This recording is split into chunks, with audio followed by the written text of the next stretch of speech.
and welcome back. We have been on a hiatus, but we came back just in time for the penultimate episode of our Book 2 Ghost.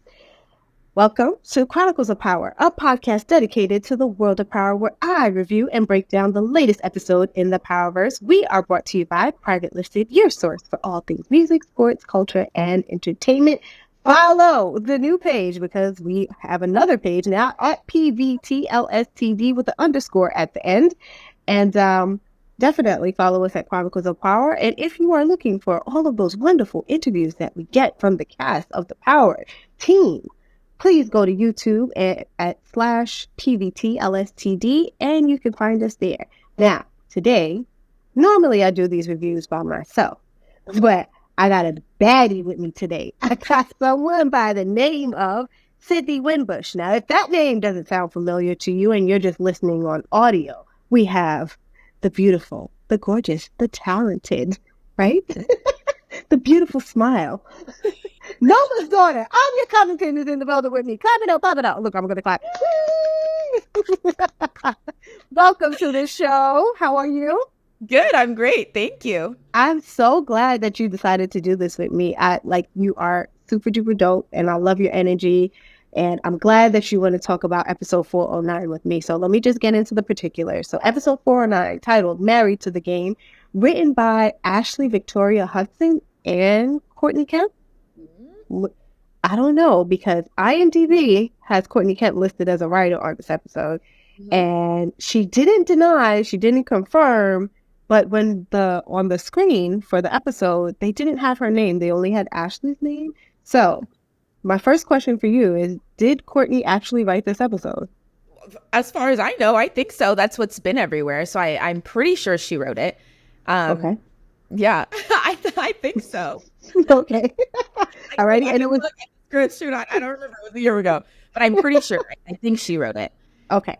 Alrighty. So even if she didn't write it in full, she was definitely consulted on it, and she definitely put her touch on the script, and we could tell. We can tell the difference. And we can tell. And the episode was directed by Brayden Walsh. He has directed tons of episodes for Power Book 2 Ghost. So first things first, let's get to know you a little bit. So Miss Sydney Winbush, we know her from other things like Trinkets, Shrill, Timmy's Failure. But right now we know her for Power Book 2 Ghost. First question that I have for you is, how did you get into acting? Oh, goodness. So I started acting professionally maybe 5 to 6 years ago in Portland, Oregon. I've only been in LA for a few years now.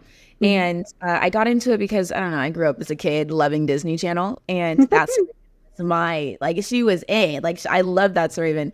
And since then, I knew that I wanted to be in the entertainment industry, whether that be writing or acting, now making content too on social media as well. We saw. Yeah. We saw your TikTok.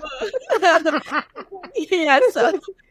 So I love entertaining. So I always knew that I wanted to be an actor since I was a kid, but until college, I didn't have the opportunity to do it because I was raised as a military child, and we moved around a lot. So that's really how I got into it. Yeah.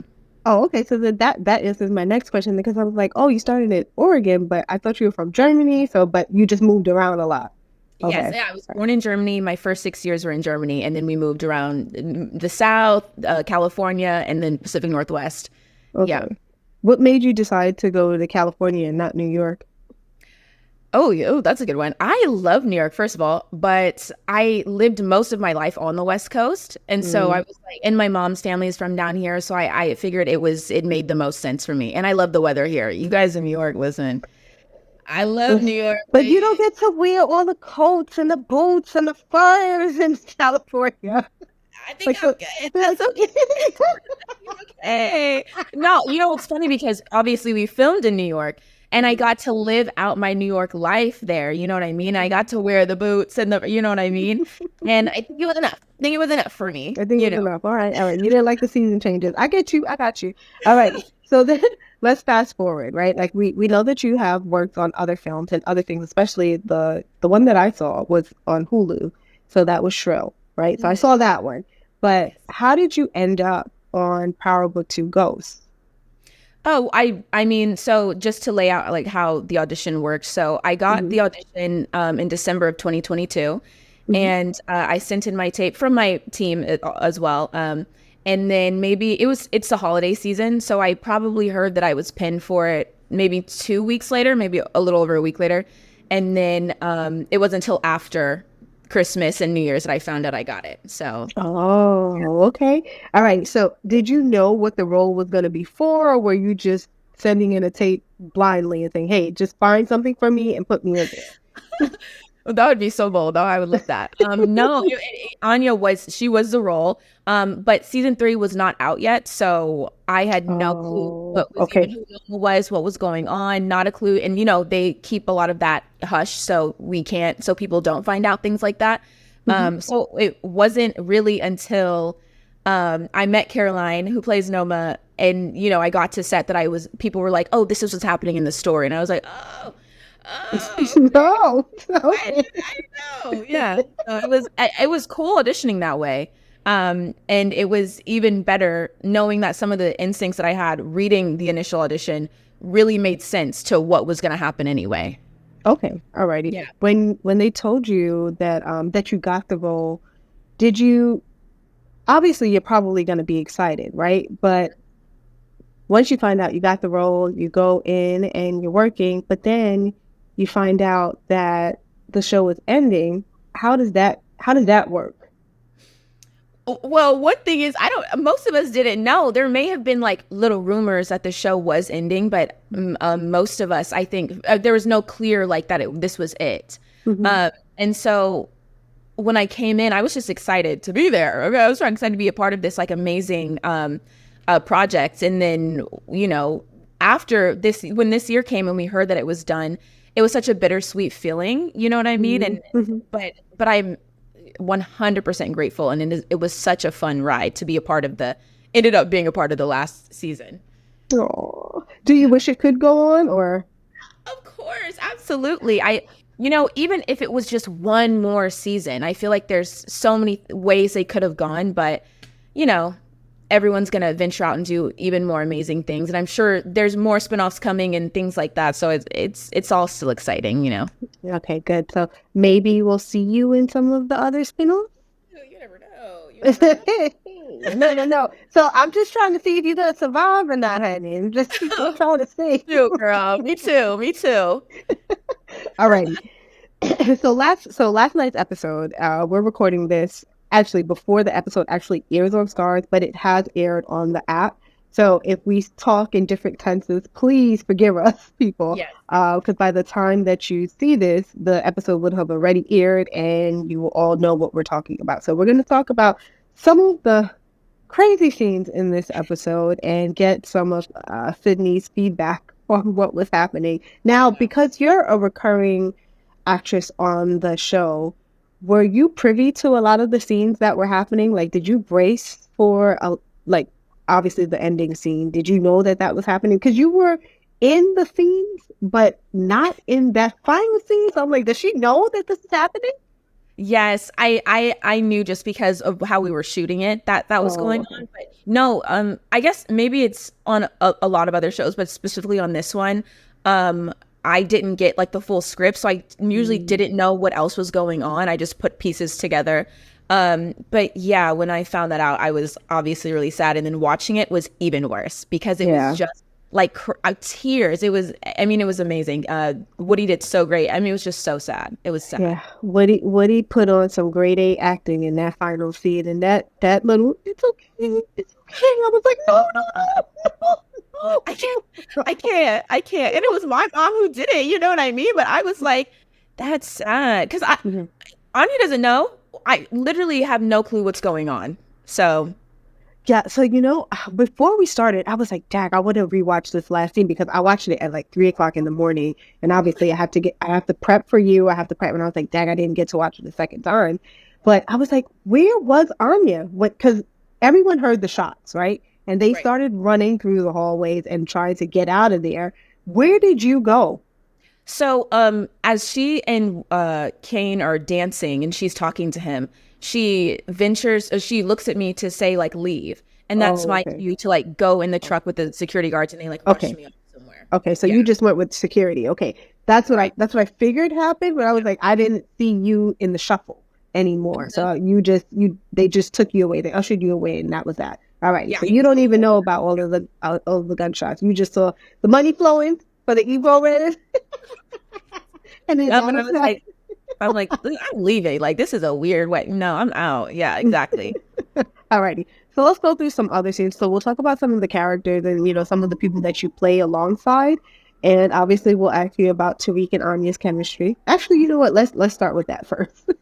Right. um so I did have a question about the wedding and Kane before we start going through. Sorry, I live in New York, so it's mad noisy. I get it.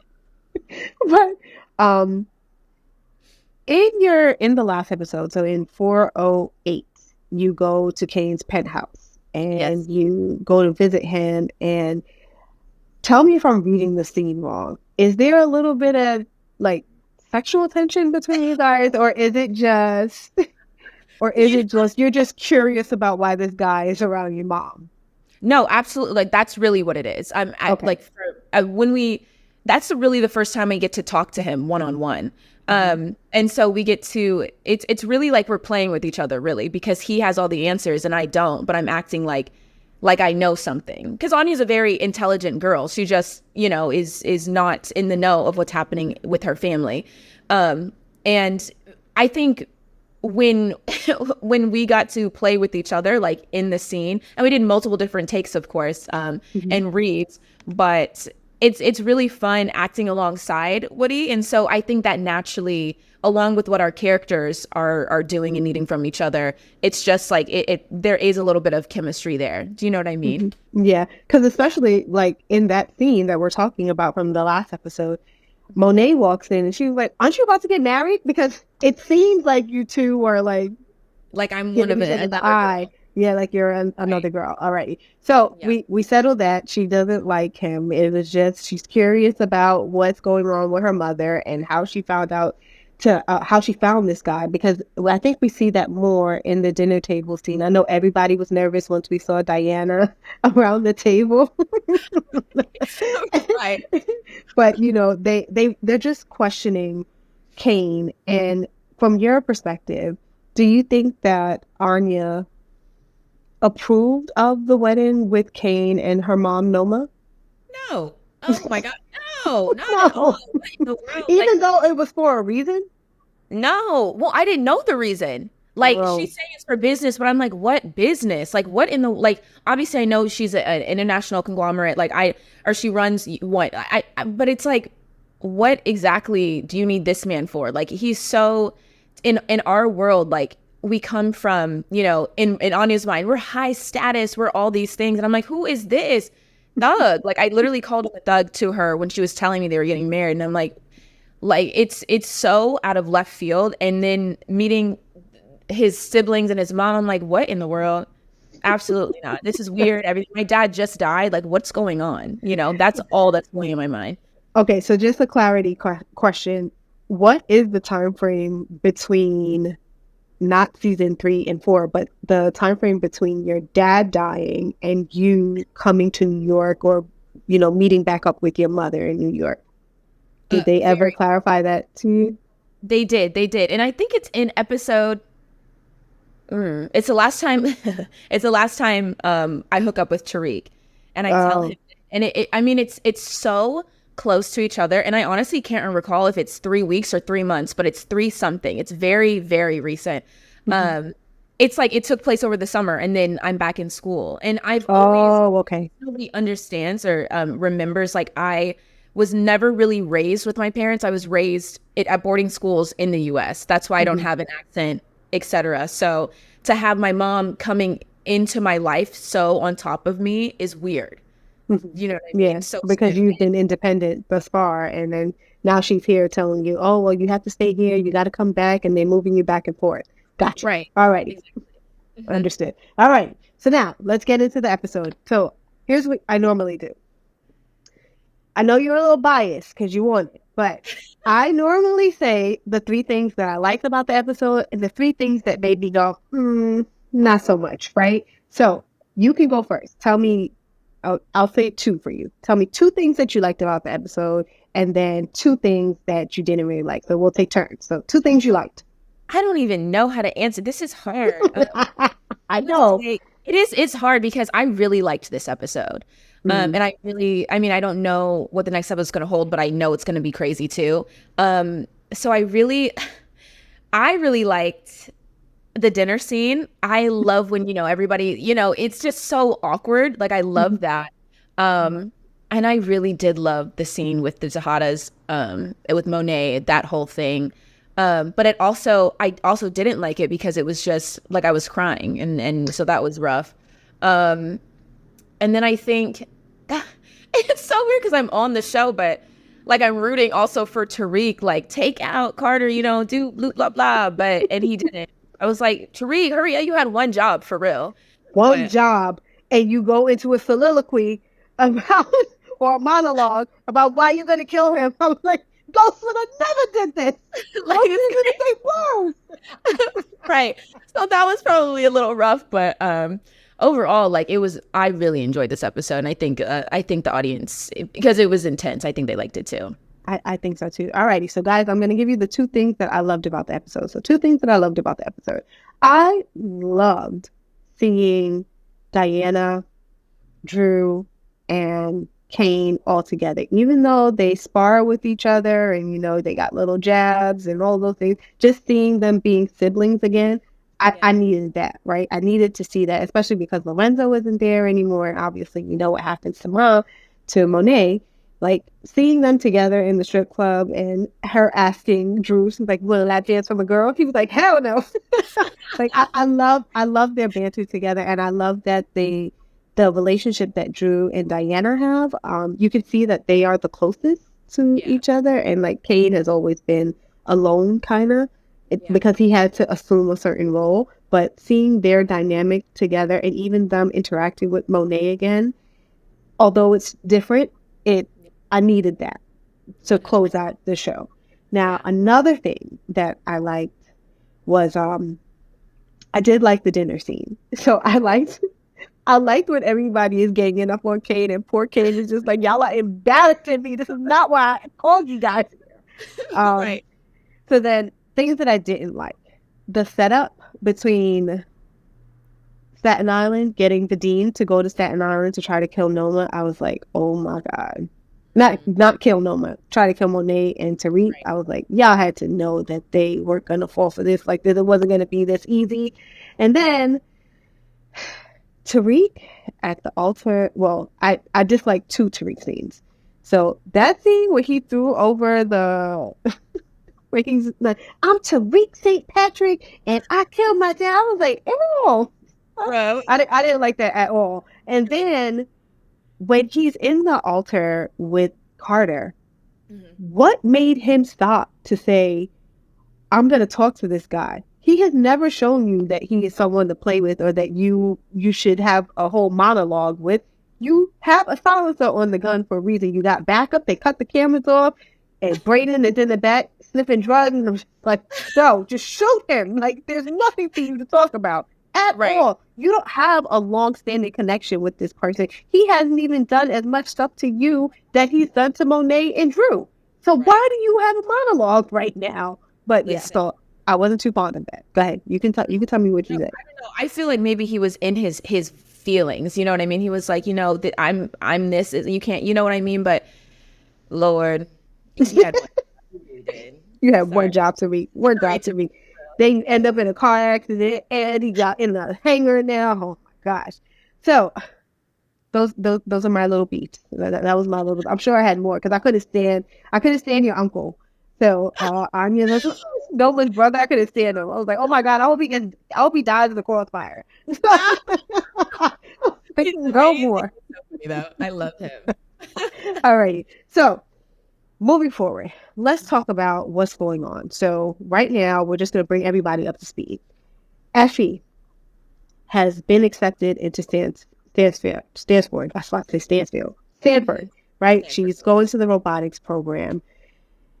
Diana is a mess, right? And I have a question coming for you after all of this. Diana is a mess. Tariq is trying to stay on track. Brayden is an addict now. I don't know how we spiraled so fast with Brayden, and that is kind of taking me for a loop. And Monet is trying to keep her family together. Kane is looking at the bigger picture, and a lot of my feedback about Kane has been that he doesn't normally see the whole the whole chessboard because he's so consumed with getting the respect that he is trying to earn or that he thinks that people should give to him, that he's always short-sighted in the longer goal. And it's sad that it still rings true with this because he thinks that this is a business move for him.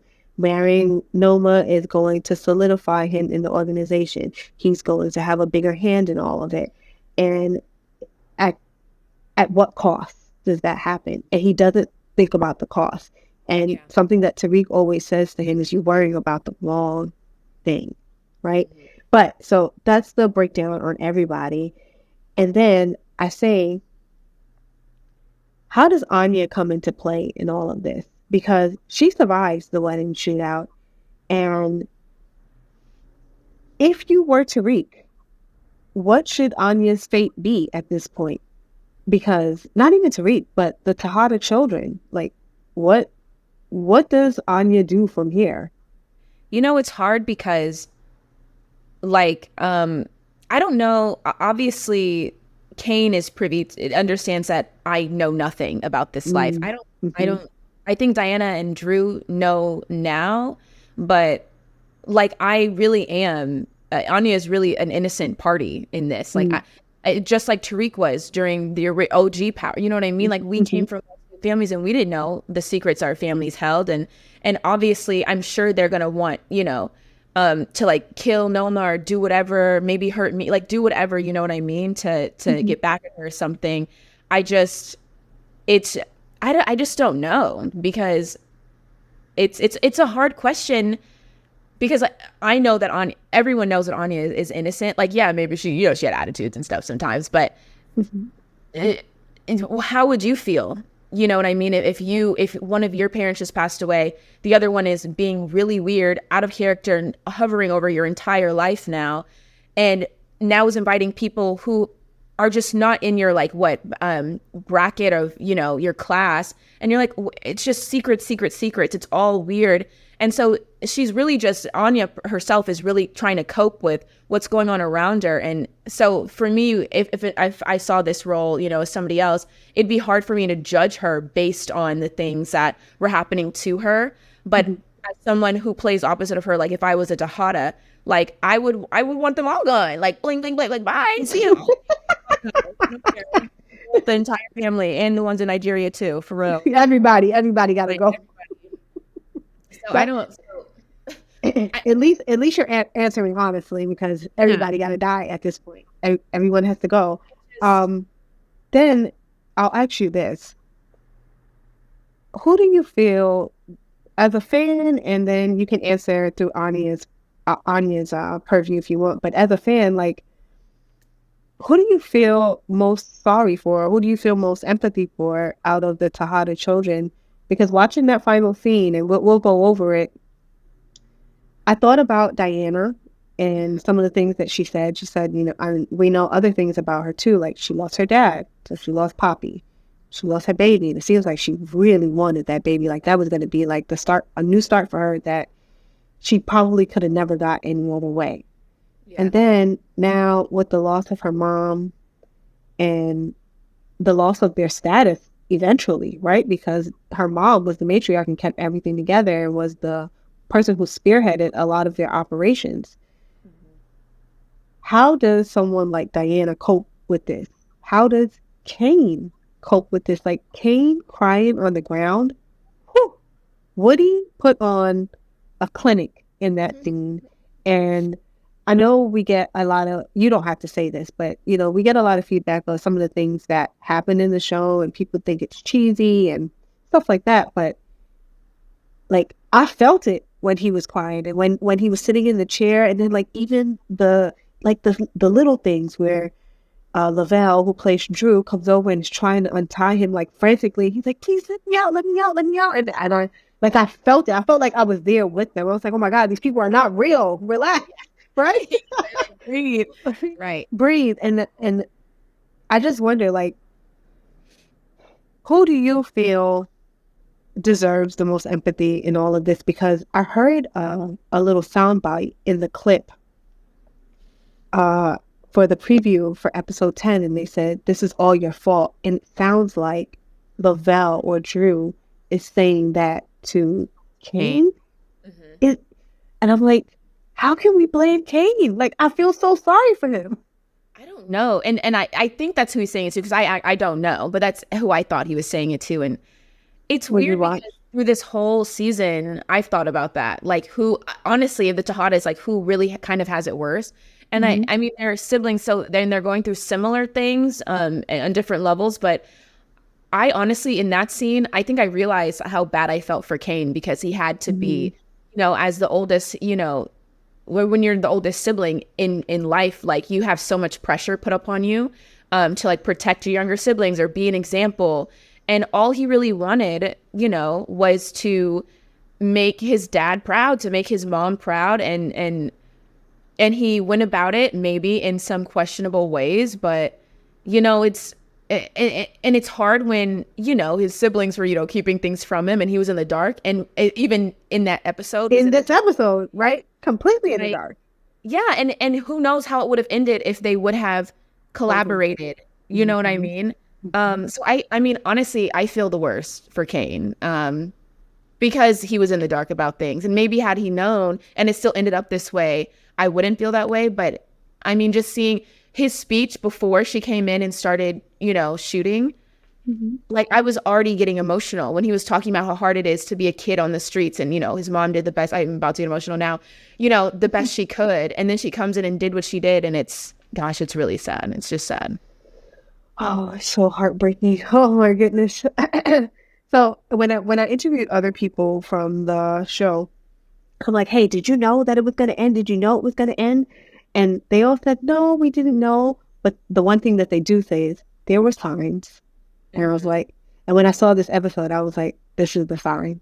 Yeah. These were the signs. Because we haven't seen 410 yet, but like, just the whole feel from this episode, I was just like, this was the sign that they were talking about. This is it. Like, there's no coming back from that, right? Yeah. All right. So let's talk about Brayden. And I have an actor question for you here, right? On Chris Lofton's podcast, Your Boyfriend Can't Cook, he actually interviewed Woody on the podcast. But in his conversation with Woody, he spoke specifically about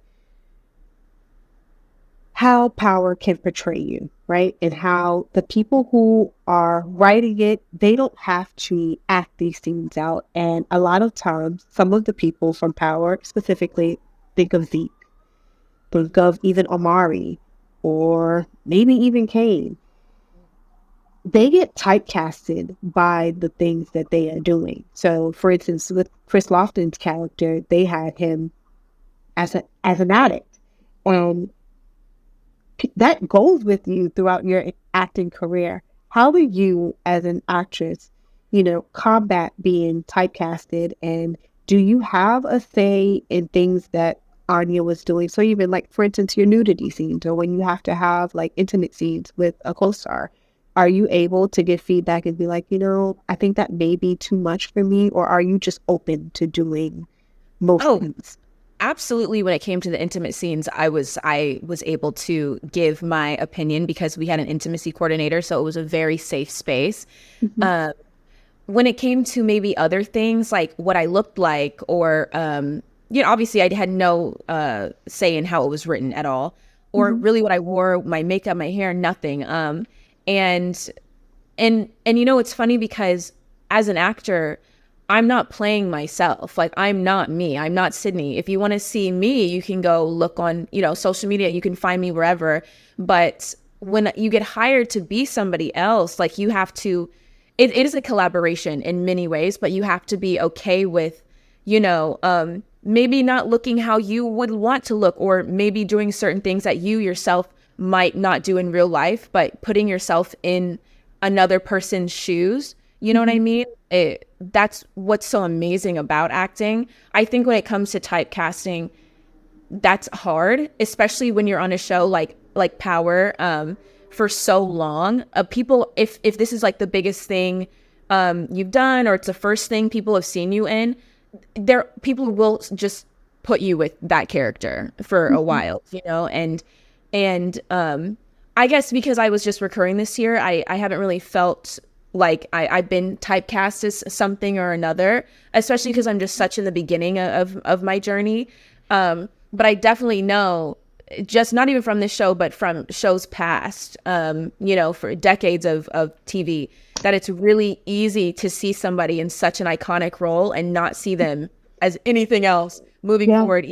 They try. So I think to combat that, I just try different things maybe, and make your own things. But at the same time, it's even casting directors, you know, like, if you're not in anything huge yet, they see you based on your picture and they typecast you, bring you on for auditions based off of that. So it's kind of happening then too. And that is really the world of acting. But I think to combat that, really start putting yourself out there, doing different things, make your own things, because a lot of people are doing that now and it's incredible. And I think that's how I would go about that. So you said something earlier that I think that you are doing to help combat that, and I thought that you were going to bring it up just now. Like, you're showing people your personality outside of audience, right? So like doing TikToks, being on social media, and letting people see that you are an actual person and not just a character. I feel like that helps sometimes. And I was surprised that Chris Lofton didn't say things like that too, because he does little things. He does big things like that too. He has a podcast, he does his cooking stuff, and he goes on live and he interacts with people so that they don't just see him as Jannard. Whether or not it will be effective, only time will tell with how casting directors choose and how they continue to look at him going forward, or other actors too. I'm only using him as an example because he was the basis of the question. But I wonder, because there isn't a day that I don't see in the comments that Amari is being called Ghost, even if he's talking about something completely offhand, like not even related to it. And I wonder sometimes, and this may be a deeper conversation, maybe we could talk about this later, like off air, but it's like, you know, I wonder if that hurts him in the long run, right? I don't know, because then you look at like huge franchises like Harry Potter, Daniel Radcliffe, you know what I mean? But that's another example of it, right? Like, he's just Harry. And look at Hermione. Like, I mean, granted, she did Beauty and the Beast, but I think the most successful of the three of them would have had to have been the character who plays Ron. I think his name is Rupert Grint, because he actually ended up getting on a TV show. It was called Servant. It was through Apple TV. So I'm like, you know, at least we can see him outside of his child self. Go ahead. But you know, Daniel Radcliffe he did do plays. He does. And he was just in Merrily We Roll on Broadway. And I didn't think of Harry Potter once when I saw that. He was incredible. I mean, he's already incredible, but he was so good. But what you said about social media and showing personality, I absolutely agree with that. And I think that, and I love that you brought that up, because I talk about that all the time when it comes to being in the new Hollywood almost. You know what I mean? Like, there's a lot of people who just are content creators or influencers who build followings and then get to venture into the entertainment space.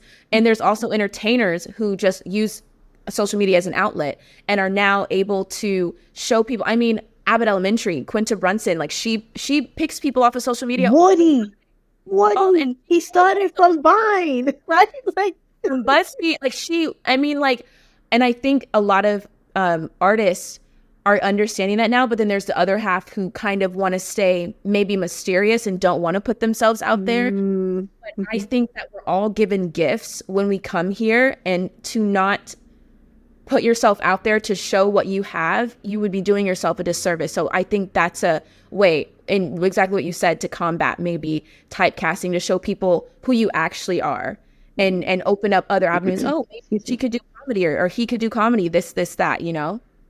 Yeah. So I appreciate you answering that and you being so honest about it, because a lot of people, they'll probably shy away from that question and be like, no, that's not going to happen. I appreciate that you did answer it, with a genuine heart and saying, I know that it's out there. Like, Yeah. I'm not oblivious to it. And that's why I take these steps to kind of make sure that it doesn't happen, because this is a great opportunity. But sometimes I wonder if it's kind of a cursed opportunity too, because sometimes we don't see a lot of the people from the shows in anything else anymore. And it's not as big.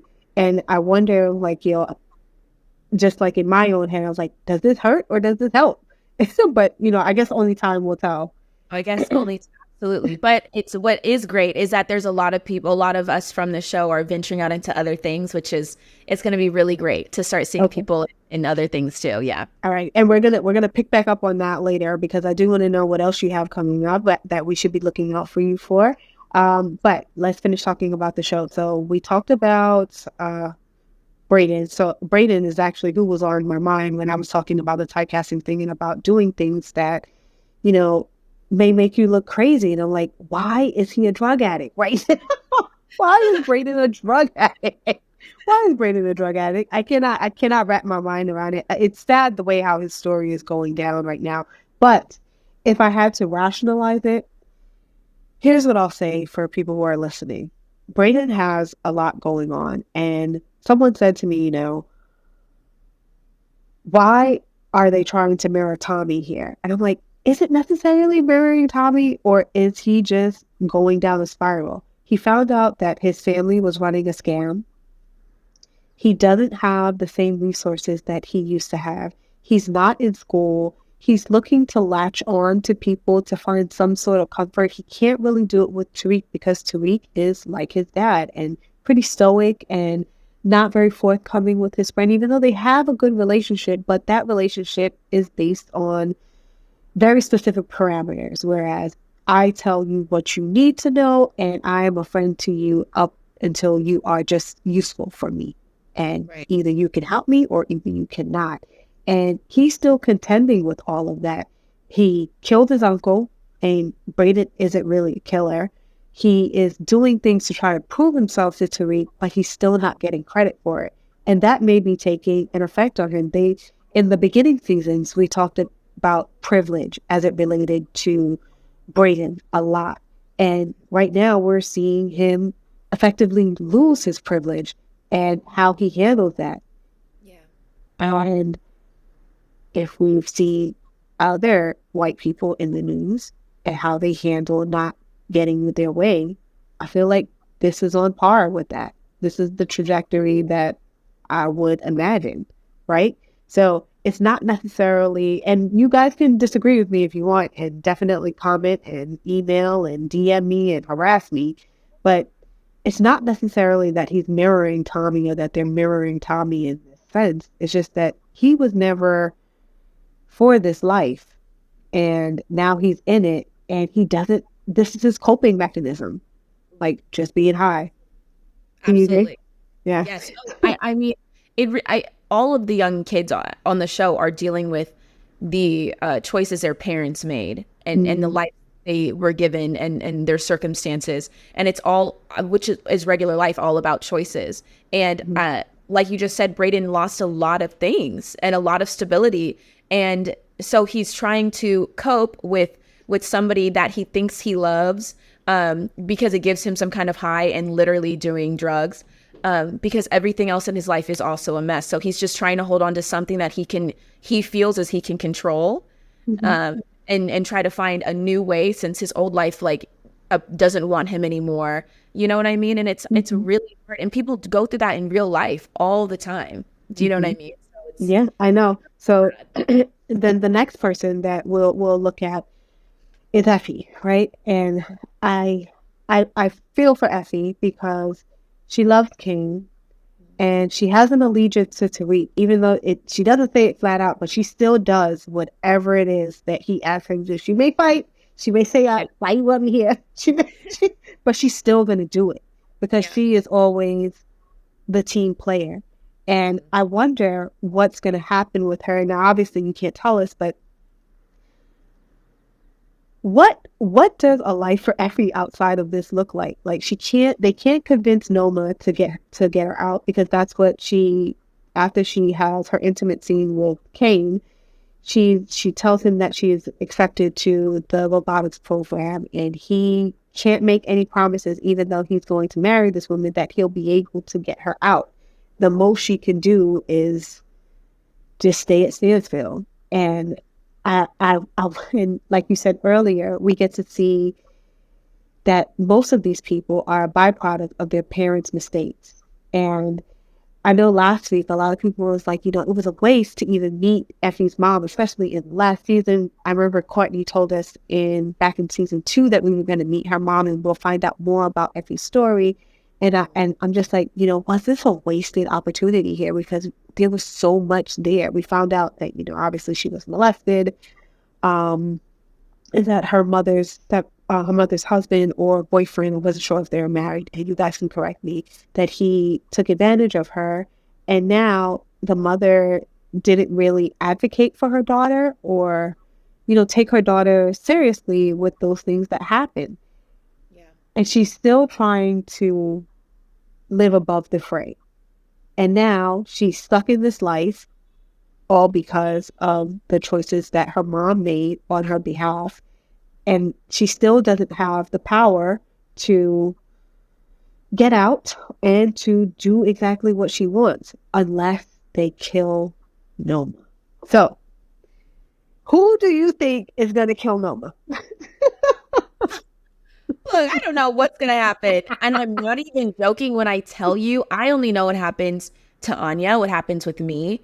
Because, I was in the scene, so I know. But I don't get the whole scripts. I'm telling you, I have not a clue. I don't know what happens with Effie. I don't know what happens with anybody. I know it's probably going to be wild, but listen, I couldn't tell you. Okay. Alrighty. I'm trying to get it out of her, guys. I'm trying. I'm really trying. All right. So then, who do you think should kill Noma? Actually, I kind of think Anya should do it. What? I think, yeah. She killed his dad. Oh my gosh. You know what? Anything's possible. I don't know. Maybe she shouldn't die. Like, I don't, it's so hard because knowing that this is the last season now knowing it, but we didn't know it then. You know what I mean? So I don't know how to say this, but no, I can't say anything. So I don't know. I don't know who should kill Noma. I don't know who should. You said a lot without saying nothing. I gotcha. I read between the lines.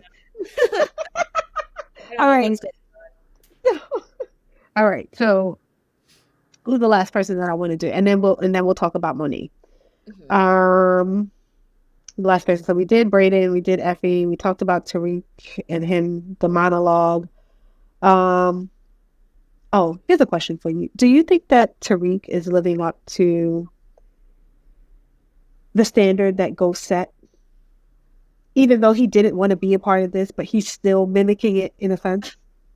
And he says, I'm not my dad, and then you're doing what your dad did. I don't know. Exactly. I don't know. In what way living up to it do you mean? I mean, he thinks that he's, from our perspective, Tariq thinks that he's smarter than his dad. Right.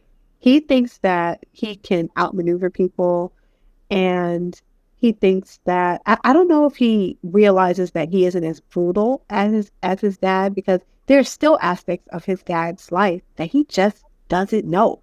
He knows that he sold drugs, but he didn't know the type of psychopathic killer that Ghost was. And I just think that Tariq is limited in that way. Now, is he a killer? Yes, he has definitely taken the shot, which is why I'm a little confused why he hesitated. Hesitating would not be the right word here. Why he stalled a little bit in just killing Carter. Like, what were you thinking?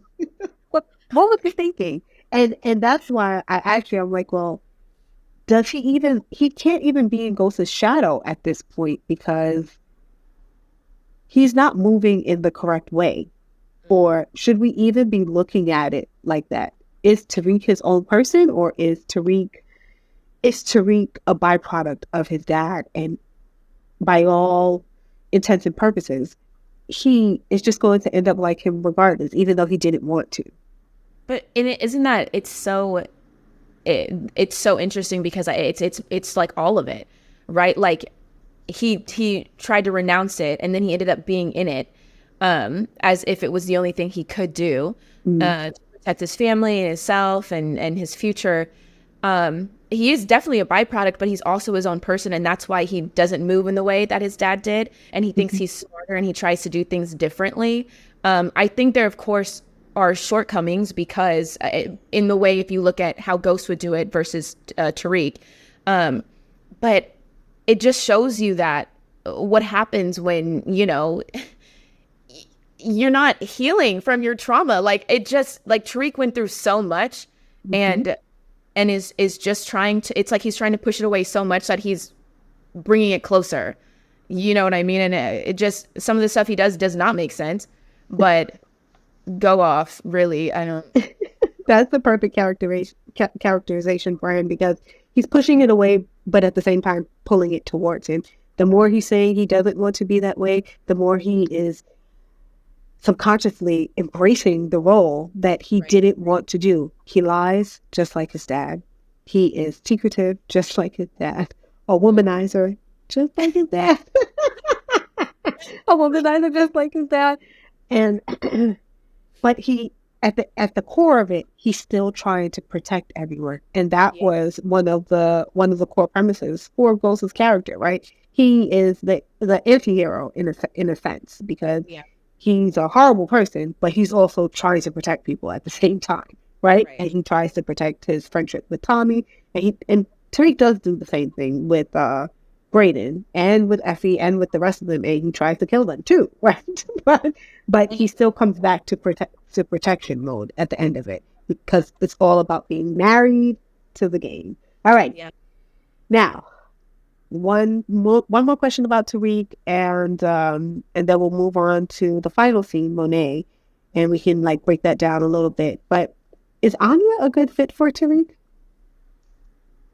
So many people are arguing for Anya, by the way. We have a post that has at least like 20,000 likes on it where people are arguing for Anya. Oh, goodness. Yeah, it's so interesting because I think in a better situation that they could have worked in a way.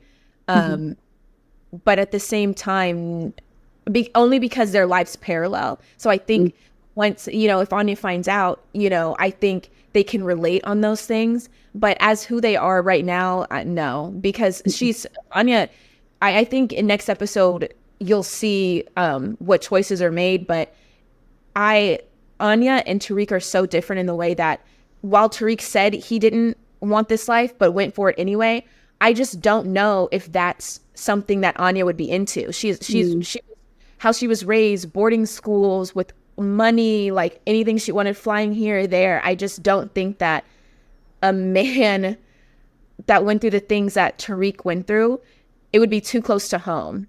You know, finds out like what her mom does, you know, and then what he did, you know, he'd have to either lie and, you know, not be honest with her, or tell her, and she'd be like, oh no, this is too much. Like, I don't want to be in this at all. So it could go, it's really 50-50, but at this moment, I don't think so. They do have parallels in their life in terms of being left in the dark, but I think that Anya may be too green and he is too far gone at this point for it to ever work. Now, because you both make a beautiful couple, that's not the only thing that we should be considering when we're looking about pairing people up, guys. So keep that in mind. Right. All right. And now we can get to our final scene that I want us to talk about. Besides Noma not having a clear handle on all of this and not really having the power that I thought she would have, because up until now, I'm still not understanding why people are afraid of her, because she doesn't have, after Obi left, I'm just like, I'm not scared of you anymore. Like, I'm not scared, but now we see security in this episode. So I guess that makes it make sense. Yeah. But Monet coming in to save Kane from Noma. I wonder, right? I'm just like, how do they talk Monet through this scene? Like, how do you be like, okay, my other kids are here, they're outside, and they're like, Tejada's first, we going in a blaze of glory. And then she comes through. Of course, she comes through in thigh-high boots, Always. belly out, split up to her thigh, and is killing Period. everybody. And I was like, oh man, like my heart was beating because I knew it was coming. Because first of all, for the people because we're reviewing and breaking it down, like Monet has had a redemption arc for this entire season, right? She has had to come to terms with the things that she has done to not only her children but her partners, and her business partners, and her sister, and just everyone around her. So, and she has had to pay for those things, and she has had to explain herself, and whether or not these people have forgiven her, be it Drew, Diana, Kane, um, in the afterlife, Poppy, or Mecca, she's still contended with it, and she was trying her best to put her best foot forward and kind of reconcile her relationship with her children, because that's all she had left. And her reasoning for all of the things that she did was always to protect her family and always to put her family in a better predicament than where they were, which is why she felt like she had to take charge, and which is why, as the matriarch, she felt like she had to take charge again, and she had to go in and save her son. The relationship between Kane and Monet is probably one of the most heartbreaking things that I've ever seen, because especially there was like an episode, this was season 2, where he yells and says, "You made me this way." Like, actually, I could be wrong. This could be season 1. And she doesn't have any sympathy for him. She's just like, I will put you down myself if you continue to do things against the family. I'm just like, how could you say that to your son? But then we see that she comes back around in season 4, and she says, I'm going to be at your little funky ass wedding. I'm going to be there for you. I'm going to be there for you. Right. And she is there for him in more ways than one. And maybe we have been too critical of Monet and how she raised her children. Not too critical, but maybe we're not looking at it from her perspective at all times. We're just looking at it from Drew's perspective because of the trauma that he went through. And she did subject them to trauma. I'm not excusing that. But she did things that she felt that she had to do in order to put her family in position. And the drug game was what she knew best, and what their family's business was substantiated on, and how they were legitimizing themselves within the business. But her coming to Kane's defense was like ironic, or just like poetry, because that's the one that she pushed away the most. And at the end of it, that's the one that she does come to save. And she comes in shooting, and Kane being tied up and not being able to help his mother. I can only imagine how tough that scene must have been to act out, and like just to get into character for it.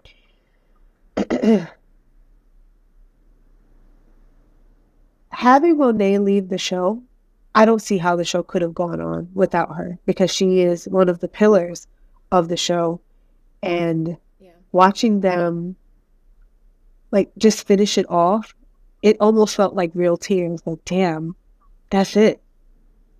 Like, we can't do anything else after this. And I wonder I'm curious about how they pick up the pieces from this, like from a writing perspective, like what then happens with these characters, even if like, because we still have another episode to go. Like, what does vengeance look like for them?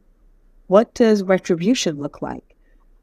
How do they get out of this place with her dead body? And there are other dead bodies, right? And I was just like, there's so much to contend with this scene. But watching all 3 of them surround her and cover her and and she's crying on the ground.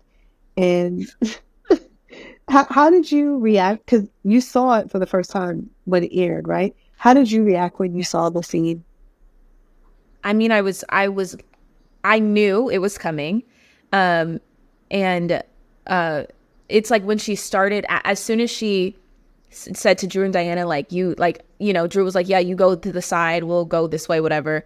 I was like, oh my gosh, this is it. Like, this is the last time they're going to talk to her. And I was like, at that point, I just started getting emotional. And then, when Kane had his monologue about, what it was like for his mom to raise him, tears. And then, when she got shot and Kane was like, wait, like that Oh was my just, God. He was like, wait, so no. And then when she fell, yeah, like that was like, it's okay. Yeah, like man, it was really sad. And it was sad because, like you were saying, like it really was a full circle moment. Like, yes, how can they go on? But it really felt, for one, like the closing of this chapter for the characters' lives, but also like for the show. And so it was all of those emotions, and it was so sad. It was amazing, but it was really sad. I mean, amazingly acted. I know sometimes we get in too deep into it and we kind of act like it's a real thing, but like, I love to see Black actors and Black creatives take something seriously, right? Like, and to hold it near and dear to our hearts, because there are other fandoms out there and they take it seriously. So I feel like we can do the same thing with our people too, right? And I feel like seeing Mary on the ground like that, like I've loved Mary J. Blige since I was a little girl. And seeing her on the ground like that, like I had to like turn my head away because like her eyes were watering and I was just like, oh my God, this is too much for me. Like I can't do this. Like I can't do this. Like the visceral reaction, like it was a lot. It was intense. And I mean, they did such a good job. And I mean, I obviously wasn't there when they were filming it, but I can imagine how emotional it was just to be on set, I'm sure. Alrighty. So I'll ask you a couple fun questions and then we're going to get out of here. So it has been, I love talking to you. I love your feedback. I like that you're thoughtful and I like that you answer my questions. Like it makes me feel so good. But some fun things, right? Who were some of your favorite people to work with on set? Oh my gosh, everyone I got to work with was great. I think I got to work with Caroline and Michael the most, Noma and Tariq. And so I mean, they're obviously incredible actors. So working opposite them was really fun. I loved Gianni. We didn't get to have a lot of scenes together.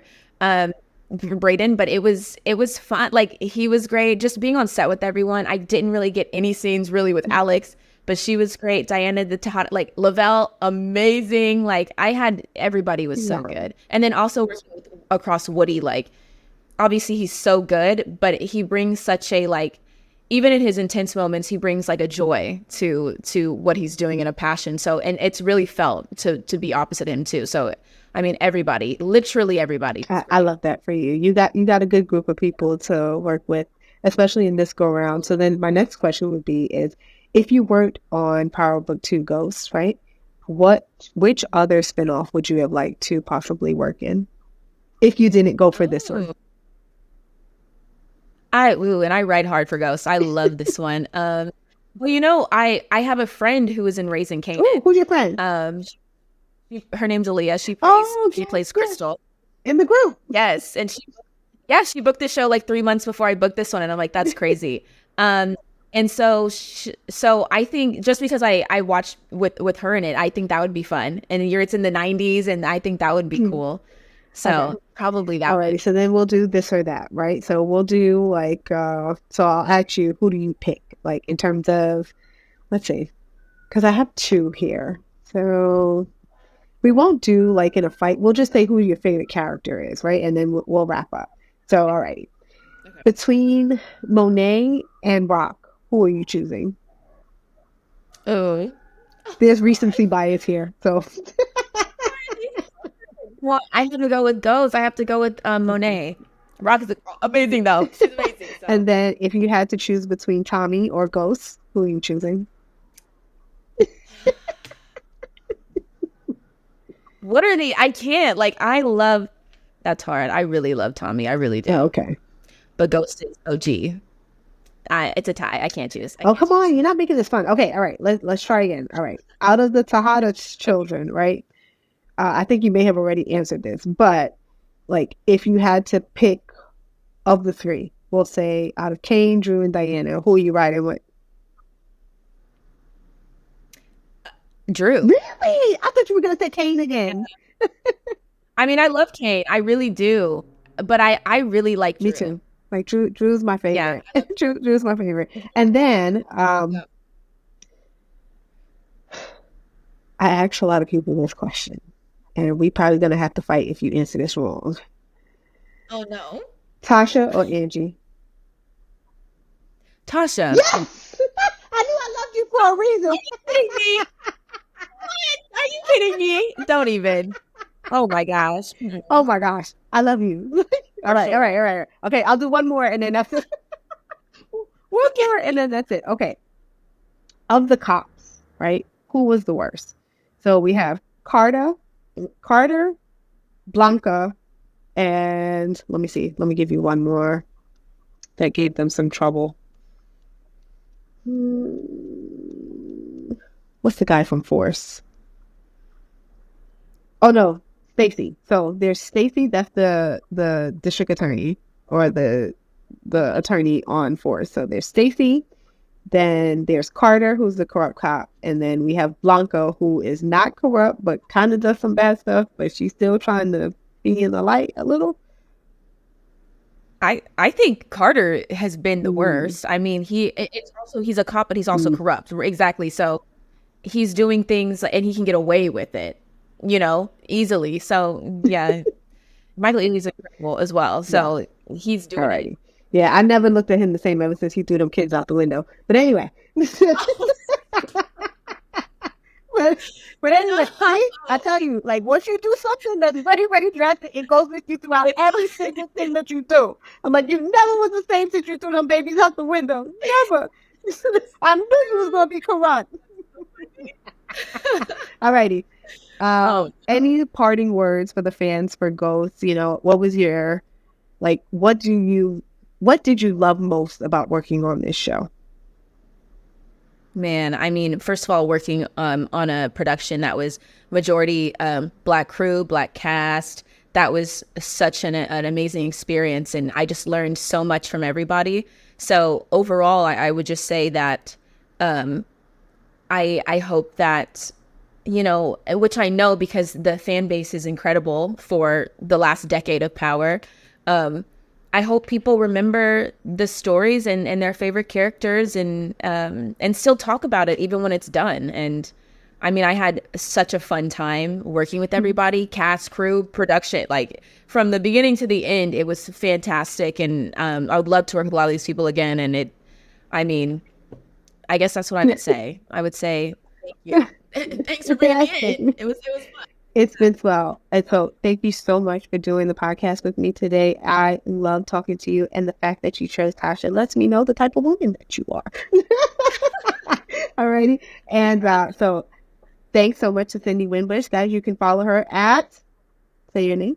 Sydney Winbush on Instagram or Sid Winnie on TikTok. Yeah. And she does a lot of stuff on TikTok too. And we actually posted some of them on Chronicles of Power. So if you're looking for it, just go on over there and you can find it, and definitely check out her full interview. Thank you, Sydney. Thank you.